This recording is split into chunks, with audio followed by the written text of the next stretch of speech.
দেশের শান্তি শৃঙ্খলা রক্ষায় সরকারকে আরও সক্রিয় হওয়ার আহ্বান জানিয়েছেন জামায়াতের আমির ডাক্তার শফিকুর রহমান। সকালে বাগেরহাট সার্কিট হাউসে সাংবাদিকদের সঙ্গে মতবিনিময়কালে কথা বলেন তিনি। শেখ হাসিনাকে ফিরিয়ে এনে বিচারের আওতায় আনা হোক দেশের মানুষ এমনটাই চায় বলে মন্তব্য করে জামাত আমির বলেন, এখনই আওয়ামী লীগ রাজনীতিতে আসুক, এটা জনগণ চায় না। কারণ এই দেশের রাজনীতি হত্যা করেছে দলটি, কায়েম করেছিল সন্ত্রাসের রাজত্ব।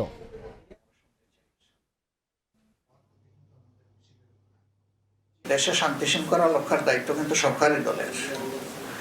দায়িত্বশীল ভূমিকা তাদেরকেই সবচেয়ে বেশি পালন করতে হবে। এই দিক থেকেই সর্বকালের সর্বযুগের সব সময় ভায়োলেশন হয়, শুরু হয় এখান থেকে।